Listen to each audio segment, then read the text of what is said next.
This is the Seller Process Podcast, where we talk about the best systems, processes, and SOPs for your Amazon business so that you can regain control of your time, build up your team, and scale your e-com empire.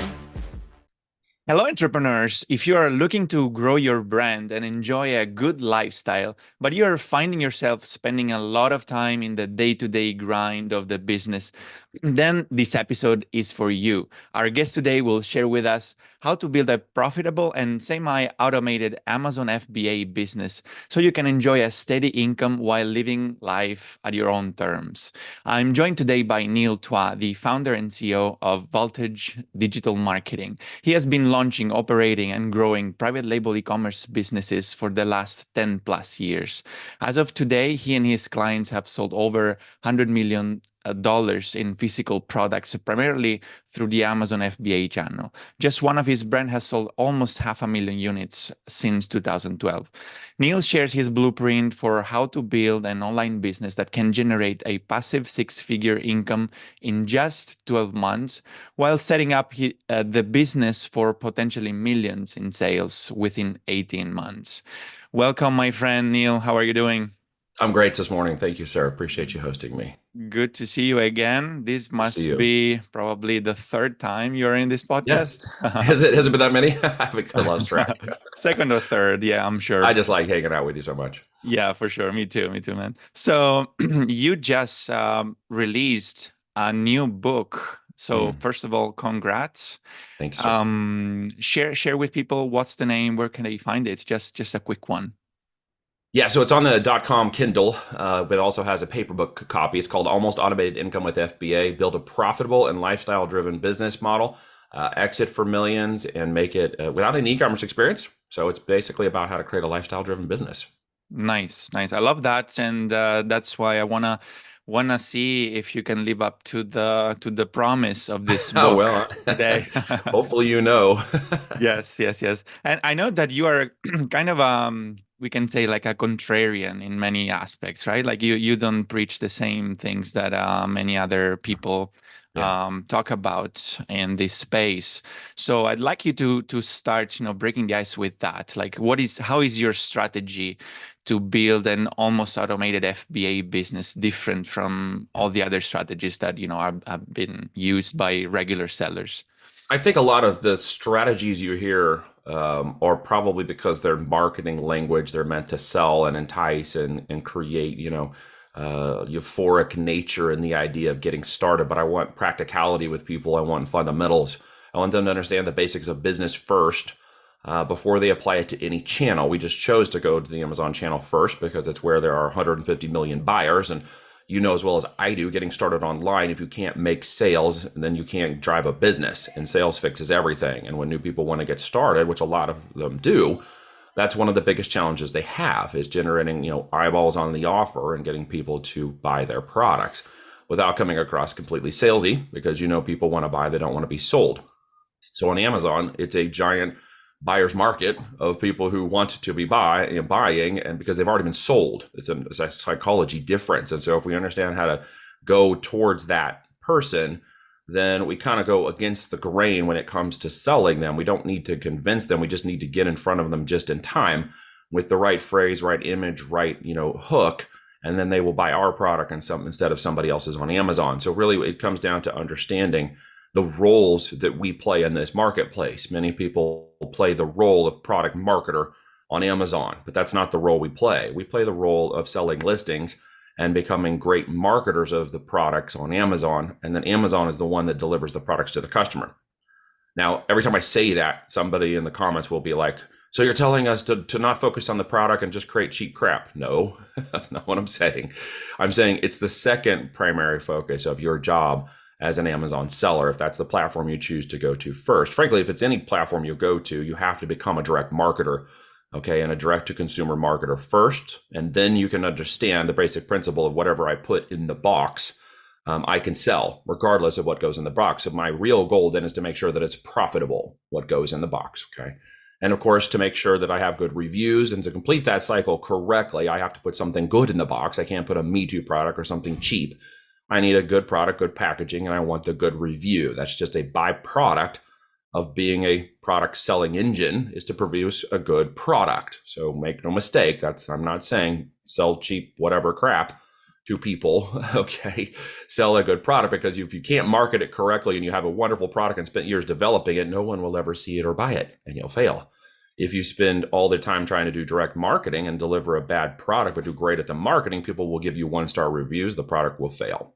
So it's a clear understanding of the fundamentals of business and the balance of product and direct marketing with Amazon, and then obviously understanding the mechanisms and systems that allow you to build less time but greater scale. Everyone wants to focus on economies of scale with certain vanity metrics beyond revenues or amount of units you focus on. And it's things like, well, look how many people I hired, and look how many virtual assistants I have, and look how much warehouse space I have. And I'm like, those are all vanity metrics because they all come with a cost. Does that make sense?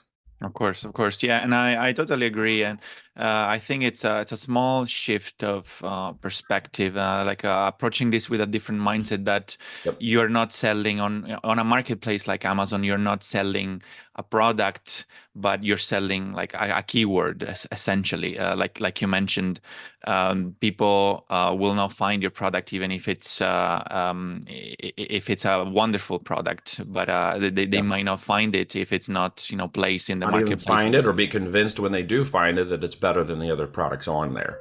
So if we can make sure that we're great at that direct response and we understand that from the very beginning, then we understand our role. So what is our role then at that point, and where does this kind of churn into the opportunity to create more, almost automated income? I say, people like to talk about passive income, so I'm balancing the bridge, because what is truly passive at the end of the day, if I spend 5 or 10 hours on a week on a multi-7-figure business that earns me a great high 6-figure income, and that's the time I'm spending, that's a pretty good, passive style income at the end of the day. If I can bring in an operator or two and shave off 5 or 7 hours of that to help really support certain, standard operating procedures or specific tasks that I can now, correctly outline to somebody who will do those tasks, I'm now just simply, creating more efficiencies in my model while still not creating that negative economy of scale. So I think that what I hear in the world of people preaching is not the real business fundamentals of an opportunity that creates this lifestyle by design business model, which it really has been and always has been intended to be. They go off and create more vanity metrics, and then they market and sell to them. And that sets up the wrong mindset for people from the very beginning. And I want to step back from that and say, let's do this from a practical fundamental. Let's set up the operations. Let's set up the systems and processes that allow you to do that, so that you may have 1 or 2 VAs later on to run your business, but you could be a 7, even 8-figure seller and don't need all the other infrastructure. This is not something, dude, we could even do some of these components 5 years ago. This is relatively new because of the way certain systems, maturity of the market, payment systems, and just the logistical operation capabilities of these companies. Not just Amazon, but the new AWD system they put in place, the warehouse distribution system they put in place for COVID, and more logistical companies and freight companies have gotten smarter at taking over market share away from the big boys and are able to get products moved more efficiently at reasonable prices. So all of these things are starting to mature quite fast in the market that literally weren't even there 5 years ago. Yeah, absolutely. Let's talk. I want to talk about the process that you mentioned. Yes. Obviously, there in order to create this level of automation, there should be systems, processes in place, people, eventually technology, potentially AI, automations, etc. So give us just high level overview of this process, and then we can go deeper into the most important pieces of the process. So if we understand we're a direct marketer, we understand our role is to convince somebody who is already moving in sort of a river of traffic and put our product, our lemonade stand, in front of them to convince them to buy our lemonade instead of the guy next to us. Then we have to understand there's this constant demand of hyper relevancy going through the marketplace. Someone's interested, talked, had this, audience conversation, and they've come through, and that's called demand. And the demand on Amazon is described by what they call the bestseller ranking. Okay. Everybody wants to go for BSRs that are like sub 10,000, and they want to go sell products that match up with that. And they sort of want to jump straight into the deep end without understanding the profitability, growth, and that growth leads to scale. Okay. So they don't understand the steps. They sort of jump to the end. The problem with that is they'll typically choose products that are more in demand, but lower profitability. So the balance at step one is to ensure good demand, okay, even up to high competition with low saturation, but very good profitability. When you do that correctly and you become a brand marketer in Amazon who has more of your branded products selling, okay, not just in the system, but selling, and they have higher profitabilities than your competitors, the system is going to automatically favor you above the other brands and the other products in the marketplace. This is not a seller health account metric. This is an Amazon algorithm thing. Okay. And so if we understand those basic principles of good BSR, and for us, that's going to be more of the 50,000 range to start off with, knowing that there are products down in the 10,000 and 5,000. I want to come in and say, can I beat the guys at 50,000 first? And then work my way down into the 10,000 space. Okay. From profitable, I want to make sure it has more than $12 in profit per unit minimum, prefer 24, 36 or up. When I am doing that, I am now playing in a place on Amazon where there is a lot of demand, but the volumes might be lower, but the profitability is higher. And this is an equation that allows us to take a brand new brand and use that similarity and familiarity of Amazon to gain trust in a brand no one's ever heard of, and then go straight into that marketplace and start dominating them. We know in time, through organic growth and better metrics, we will overtake that market share with the goal of getting below that 10,000 BSR when the system has matured our data. What happens when that occurs, you gain longevity in the system. You don't have to force it. You don't have to try to out-market it. You don't have to try to go twerk on TikTok and out-maneuver it, okay? You simply let it do what it is organically and naturally programmed to do. Learn to produce the best products and move those best products into top, bestseller ranking and position. So many folks don't understand that basic concept. They try to get in the way. They try to manipulate it, try to force it, try to make it go faster than it's actually going to go. And this is a patience game now with Amazon. Things we used to do in 7 and 21 and 30 days now take 2 and 3 months, because the systems themselves have matured and they've put in more, processes to stop people from manipulating the markets. And because of that, it takes a little longer to do it. So if you're going to be a marketer, you got to understand the time and market and those fundamentals from the very beginning. What the heck do I sell? And making sure that I go buy the numbers to ensure the profitability and longevity of that product is there, which gives me profit to pay myself, profit to build the business, profit to go towards growth. Okay. And if those things take time, and everybody wants to force time. And I think in a lot of ways, they don't want to understand the system and the fundamentals of it. And they want to try to force and manipulate it. If you do that, you will pull your IDQ scores inside of Amazon down. Okay. We want to keep those scores as high as possible. Everybody starts at 100, then you go down backwards from there. The more things you manipulate, the more things you push, the more things you try to force the system, the lower your score goes. And it's much harder to regain that score, but it's a lot easier to keep it. And a lot of people, again, don't understand this concept of what the system's actually doing. They don't understand because I don't know that everybody's actually teaching them how to get the system. When you set that up correctly and you go by product and your brand becomes a whole suite, a portfolio of products that are selling, all relevant from the customer demand through in 30 seconds or less to products that are just like yours, and your entire seller health and entire account are focused on that one niche, very relevant to that one person, the whole system will be lifted up. Okay. And for existing sellers, here's a pro tip. If you have 10 SKUs, okay, and 7 of them are selling and 3 of them are barely selling and you don't think they're really good, you need to evaluate those 3. You need to make a CFO cut. You need to make a line across the bottom and say, okay, are those 3 really worth hanging on to? Are they making me enough money? Are they just spending inventory? Could I repurpose capital, and could I repurpose PPC marketing and inventory cost up to the top products that are doing the best? And then I need to make a decision to just cut them off. Why? Because they're dragging your entire health account down. But Neil, my seller health is all green. Don't care. But Neil, my products are ranking great. Don't care. You can rank them better. When those products are dragging down the entire seller health account, they will drag down the rankability and propagation of your products across the system. You look at moving those products and watch the entire account get a lift. Watch this happen time and time again. Don't hang on to your products. Okay. They serve a purpose. They're there to generate profit. If they're not generating more profit, but taking up time and energy and attention and money away from other product opportunities, or opportunities to dig in deeper to products and product lines that you should be moving across, but you're simply not doing it for capital or time reasons, that is where your opportunity is to build this brand up. So the system literally pushes for you. It is there and it is engineered to push top products and brands to its demand. And it has a lot of demand. Okay. It's still generating a lot of demand, but yet I still see people forcing the system or trying to manipulate it instead of working with it. It's like a wave. You got to go with the wave. And so the whole fundamental component of this is to ride that wave and get out of its way. And so many people want to get in its way, and I'm trying to help them stop doing that. Got it. Okay, okay, that's very interesting. It's you covered a lot of things. I wanted to go back to what you mentioned initially.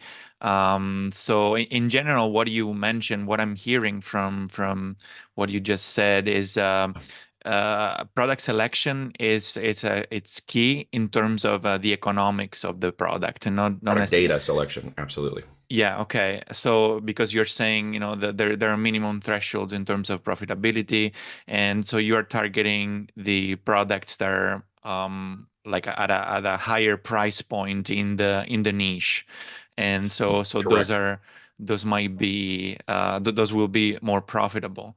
So They will but be. And by the way, in case Mhm. anybody wonders, in case you're wondering about, just not to cut you off, but just to clarify, there's actually a screen grab of this that just came out from this 2023 year that shows the products in 50 to 150 range were the most bought products on Amazon. So people think, well, no one wants to buy those product range. There's not enough demand. There's not enough opportunity. Everybody took all the good ones and there's no more. And that's actually completely wrong. Amazon's own data shows that the 50 to 150 retail range was the number one set bought products on Amazon in 2023.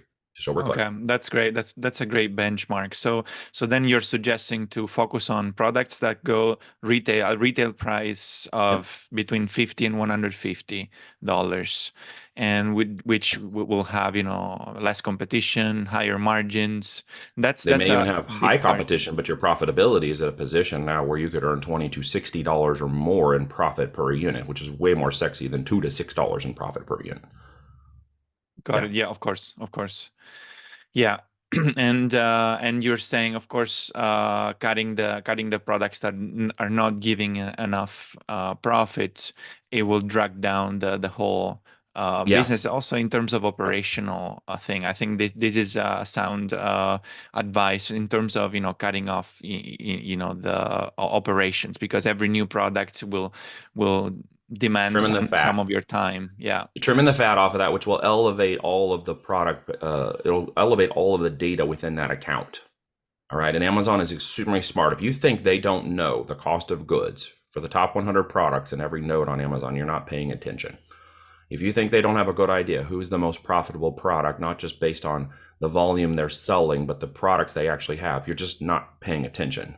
This is an extremely complicated and advanced system. And as we like to joke, it's a miracle the darn thing even works.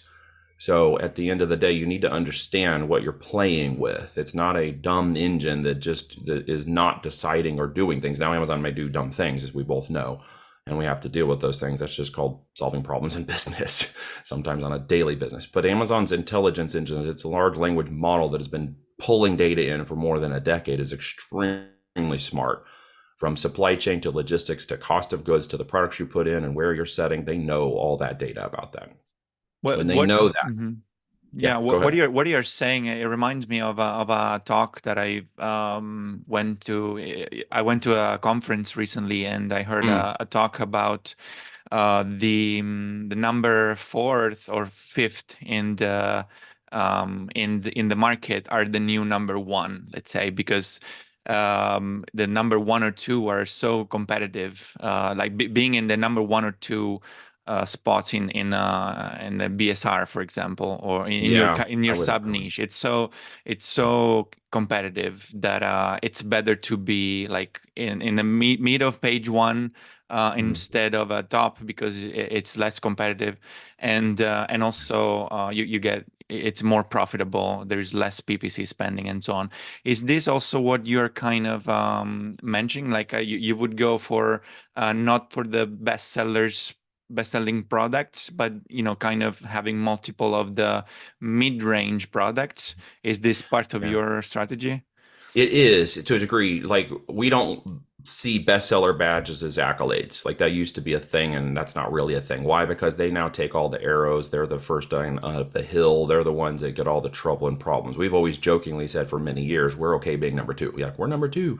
So even between 2 and 5 is going to get 80% of all the sales within those sections, those nodes or niches within Amazon. So if you're in the top, 2 to 5 within your position, and you hold that position, and you're able to gain it organically and retain it organically over time, then horizontally is where you should be moving within those, so you can take over the third or fourth position across all of those different niches. So in simple terms, yes, I would echo that, because it's been our experience, it's been my experience, that there is where you live long term. You are not in the limelight of the first or even second, in many places, products that are taking all the brunt, but you're where the third or fourth product tier would be, and still within that 80% of most sales within those areas. And you can make a great business, very profitable, with a lot less problems, a lot less customer support problems, a lot less Amazon problems, a lot less trouble with market or competitors wanting to knock you off. And because we're playing at a slightly higher barrier of entry in the retail price point, we're not going to compete with all the knockoffs. We're not competing with the Chinese knockoff warehouses that are selling direct to consumer and all the other problems people are running into. We run into them occasionally, but it's a byproduct of the business model, no doubt about it. But it's not a continuation problem of our business model. Like, it's a rarity that we run into them. So because of that, it makes it an easier, driven business model that doesn't require so much back end operations or time and management to keep it running. Right, that's where you really focus on the opportunity to grow a business that allows you to stay with your family, stay home, have fun, enjoy your time with your kids, buy back time with your family. That's one of our members the other day said that on Jason on his interview, like, buying back time with my family is the most important thing I've ever done in this business model. And those are the things that are important to me too, because that's the way I run my life. For sure. Yeah, totally agree.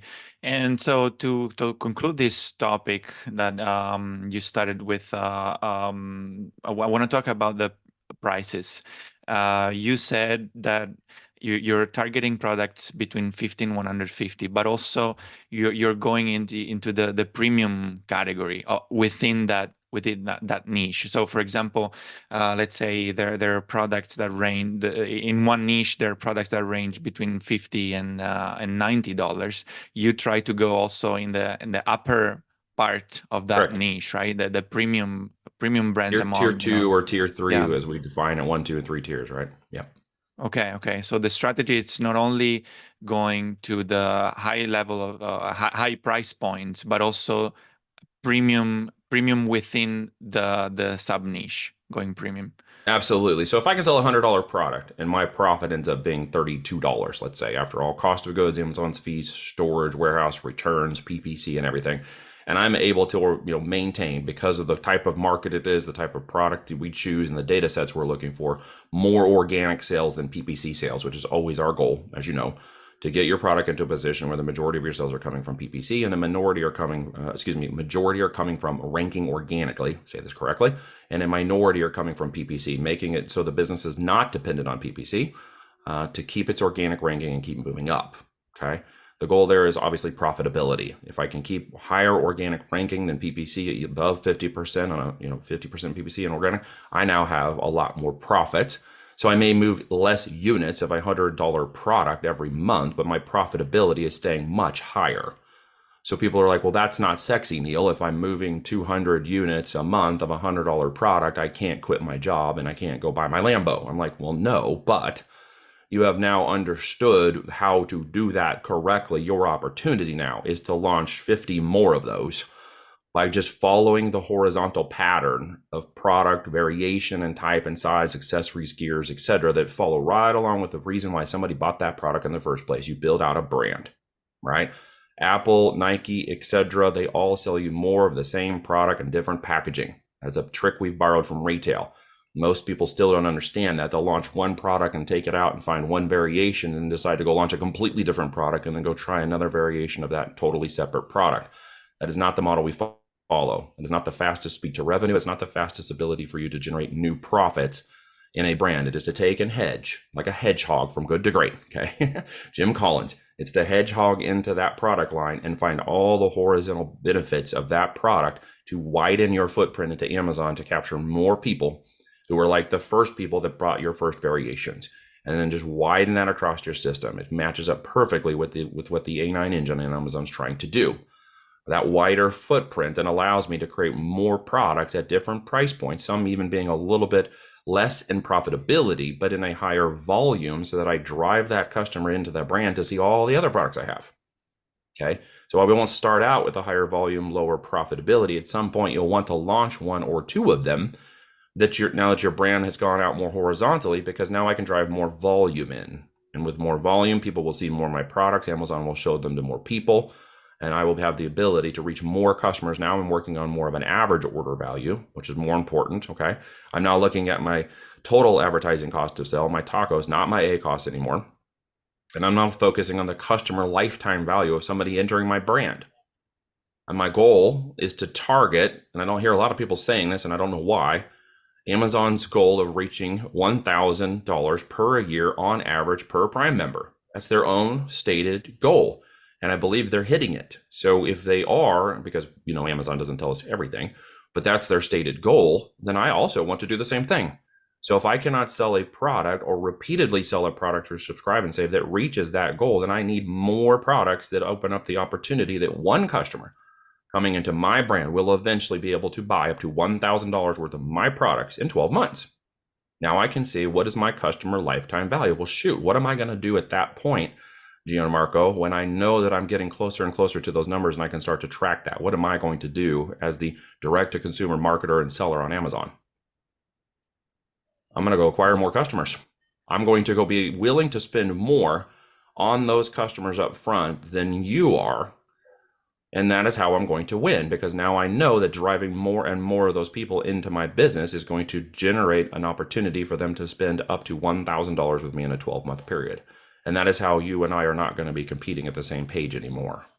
And I still think a lot of sellers are down here in their mindset. There's still a lot of them that are down here in their strategies, and they're down here in their execution. And really, there's nothing holding them back except for a lack of knowledge. It's just ignorance. It's not stupidity. It's just ignorance to the opportunities that have allowed these kinds of models to scale at the growth they've scaled. One of our case studies has scaled extremely fast, up to 60 million a year, and he understood the game. He understood the model. He deployed the capital and time, and he was able to do it. And so the end result is, the system, I think, I'm seeing it over my long time being in this model, is still a tremendous opportunity, being limited by people's scarcity mindset about what it's capable and able to do. Yeah, and 100%. It generates 7,800 sales a minute. Okay. It's a juggernaut. I don't think people quite understand the scope and size of this engine. Yeah, absolutely. It's madness, and as you said, it's crazy that it's happening, but it is, and we can enjoy it as long as it lasts. As long as it lasts. Yes. All things change in time, but for now, there's still a tremendous amount of opportunity in this space. It's just changed. It's evolved. No longer can you sell a sub $30 product, be very profitable, and own the market share like you could 10 years ago. Like that was fun. I still see people talking about that today, and they're selling that as part of their program and course and the way you do business on Amazon. And that is no longer going to work. Amazon's FBA rules for packaging and shipping and warehousing have changed dramatically this year, forcing that to no longer be a satisfactory place for businesses and brand owners to play in. So regardless of whether you think I am telling you the truth or not, I know I'm telling you the truth. You're going to figure it out this year if you're selling those products and you haven't made any adjustments to your brands. You're going to figure it out pretty darn fast. For sure. I want to talk before we close about the some other tips in terms of automation, because the strategy in itself, it brings more freedom, let's say, because as you said, higher profitability can reduce the dependency from PPC and so many other things that we've discussed. But having an automated business, it's not like a yes and no type of thing. It goes into a continuum. It stays into a continuum, right? So you might have a business that it's 30% automated, or 50% or 70% automated, right? So how do we increment the degree of automation in our business? What other things we can implement? Yeah. So if you are at some scale, you should have a third-party logistics warehouse of some kind to be able to move freight and inventory at lower costs now before moving it into AWD or up to Amazon, just because of the way their new fee structure is working. So you should certainly have redundancies in supply chain and logistics, and you're definitely going to need them right now At the time of this podcast, due to the current situation in the Suez Canal, things are taking a lot longer to move. So you got to be more strategic about how you move that. But at the end of the day, if you are spending a lot of time spinning your wheels on activities masked as productivity, you really need to get down to what are the revenue generating actions, the RGAs, that you're actually doing daily, weekly, and monthly to make this business move. Staying focused on correct supply chain and logistics and cost of goods is extremely important. That doesn't take a lot of automation. It can be more automated with a sourcing agent. If you don't have a trusted sourcing agent in that place to take and offload a lot of that work, that is one of the ways you can make it really simple. Okay. From the logistics and systems of monitoring that inventory, we use Seller Dashboard. It's very, very good at inventory management controls to help us know when to move to just-in-time inventory. This year is about just-in-time inventory. If you are not being smart, you will pay a price this year going forward if you're not being smart on this. We've done this for years and years and years, but now the system is finally saying you have to. So using a system like that to manage inventory is no longer just a nice to have, it's a must have, okay? When we have developed tools and suites inside of our system to go out and automatically find products and manage products. On top of that, we've looked at particular types of systems to help create efficiencies, AI, of course, being a big component of that, from the products to the tracking and the management of the listings. We have used Zonguru to help us go out. Love John Tilley's program and have embedded ourselves into using that as an update to our systems and processes. Our ability to compile words together has gotten stronger and creating higher powerful listings, and then tracking those keywords. Has a great tracking. Keywords on Fire is very good for tracking, and that helps us maintain and know where our organic rankings are changing, and our opportunity for PPC to rank is in the profitability index we want. We set certain metrics for our ACOS. Our tacos, we want them to stay within 8 to 15%. And if we can manage that, it's literally showing us in the dashboard that we're hitting that number. Then we know how to be very smart with our PPC campaigns. Now, PPC is not something that is rocket science at the end of the day. Yes, Amazon's made a lot of changes. Yes, they've made it a little more complicated. Yeah, they're moving towards becoming a advertising and distribution company. Let's make sure we understand where Amazon's going.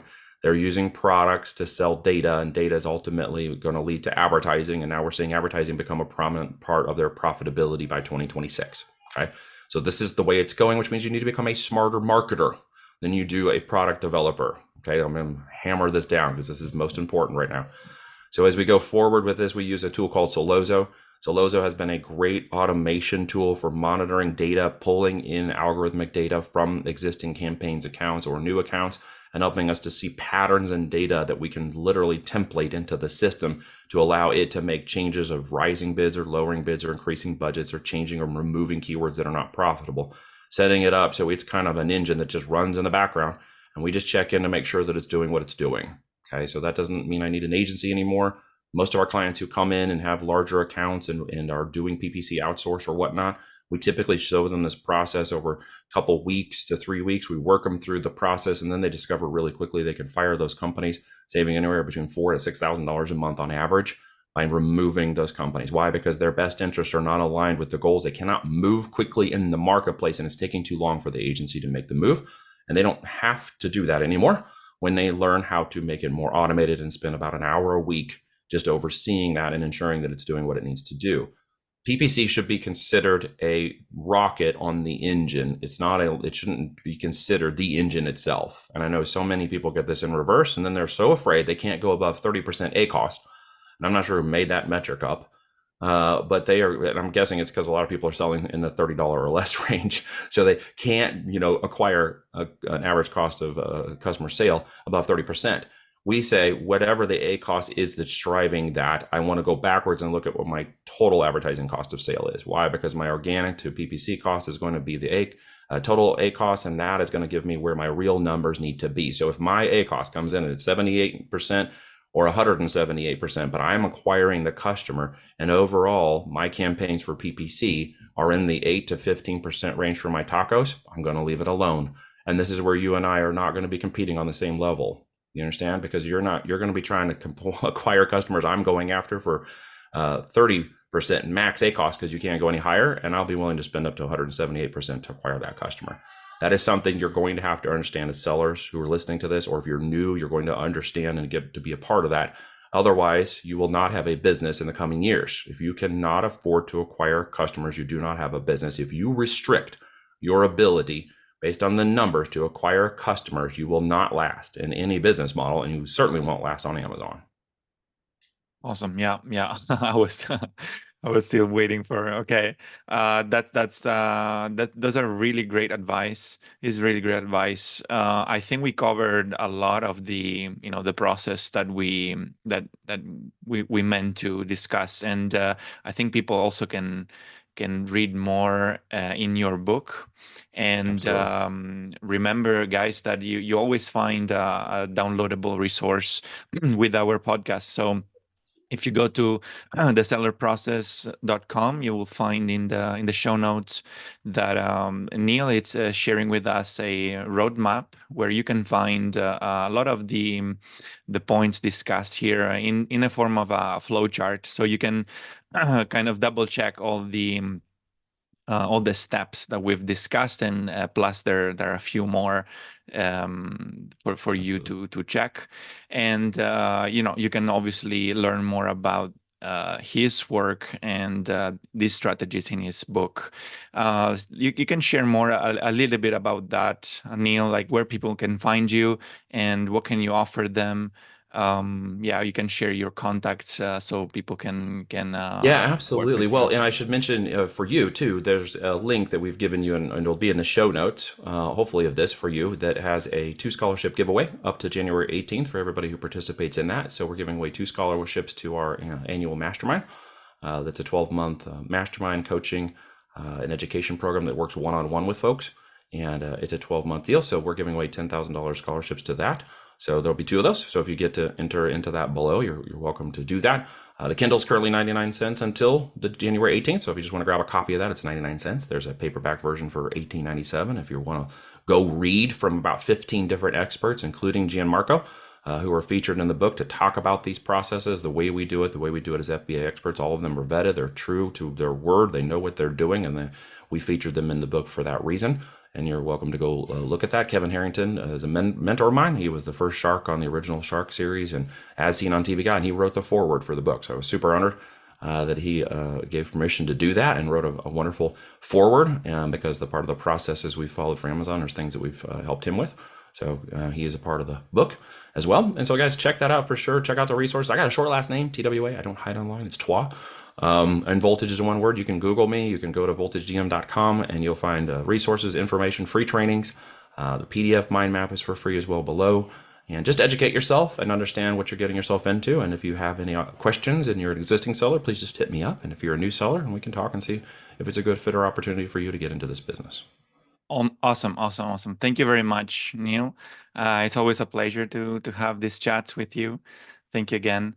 Thanks, Gianmarco. So guys, remember the key to success is to emulate the best. So take home the insights that Neil just shared with you and start applying what you've learned. Remember to download the resources at thesellerprocess.com. You will find more in the show notes or in the description of the YouTube video.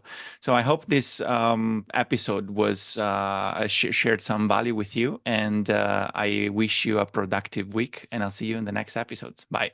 Hey entrepreneurs, I hope you enjoyed the episode and learned something from the interview.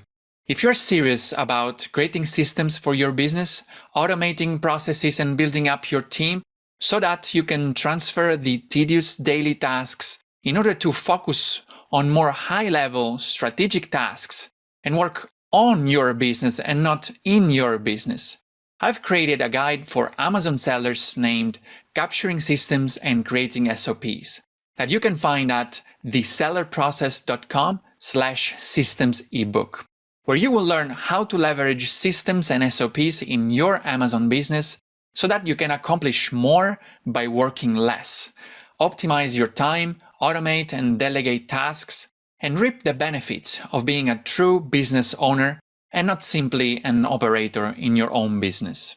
Go download the ebook at thesellerprocess.com/systems ebook and start implementing all the tips and insights that I share with you. And leave us a review or a comment to let us know how the content we are sharing here is making an impact in your business. And have a productive week.